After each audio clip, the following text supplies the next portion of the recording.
Hello from Southern Ontario, August 27th. Hot and muggy today, so I thought I'd just make some rambly videos. Just gonna go downtown and check on the homeless and the addicted there, but it's so hot.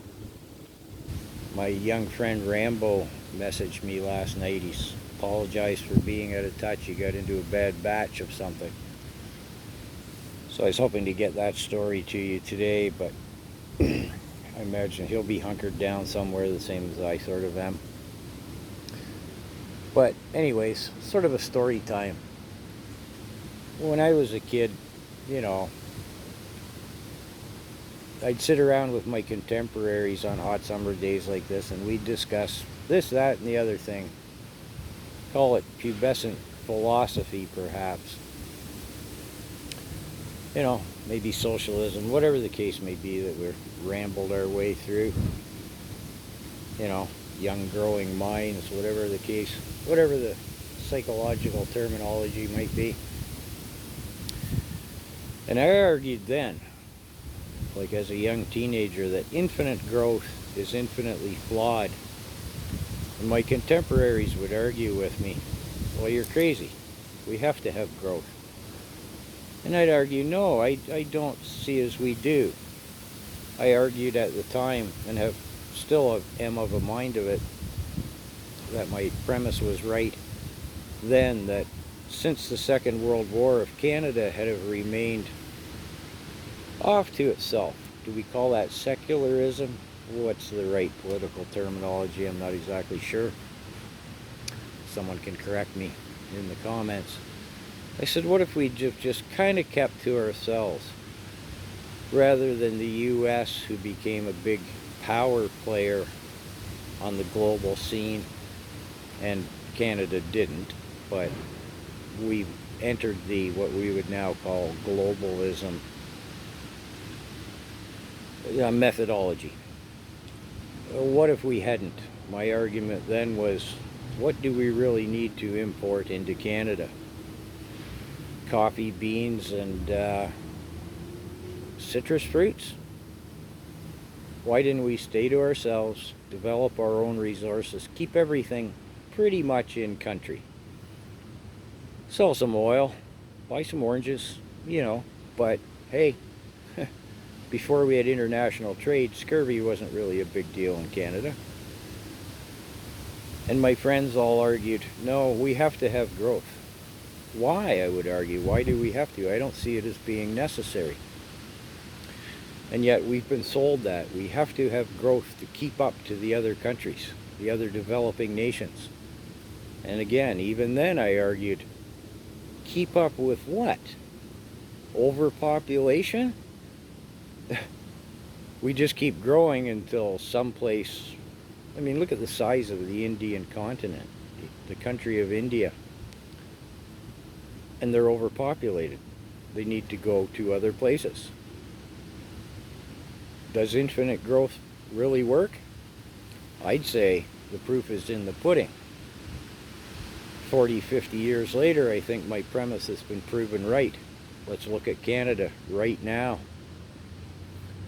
How many millions of people have we brought in since 2015? Over the last 2 years, over 4 million student and temporary visas. That doesn't include the almost million Ukrainian migrant numbers. It's 969,000 or something, call it a million. Look what it's done to our standard of living. Look what it's done to the country. Crime, social tension, increased poverty, homelessness, opioid abuse. Did I mention crime? Should mention that about 6 times over. Now don't pull the racist card on me here. Immigration isn't our only problem as a society, as a country. And certainly I am not a racist. But infinite growth, where has it worked in the world? Nowhere I can see. It's certainly not working here in Canada currently. It's in our faces. Walk down the street in any city, you can see it in a myriad of ways. Did I mention crime? Homelessness, opioid, yeah, okay, I can beleaguer a point as to the best of them. Where has it worked in the world? I don't see it's worked anywhere.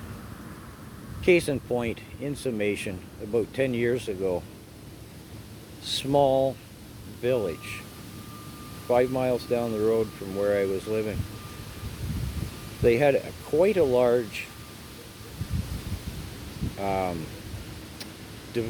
housing development put in at the very same time frame.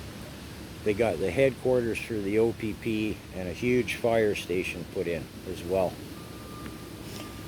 For the first time in who knows how long, the municipal books actually balanced the development fees, etc., etc.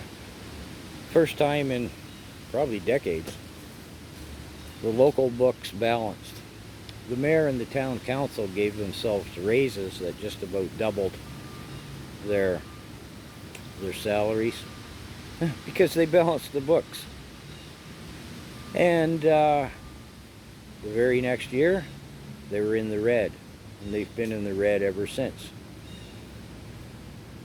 Any mayor, any province, any whatever, accepts development, big chunk of change gets dropped into, I'll just say, the system, balances the books in the short term, but then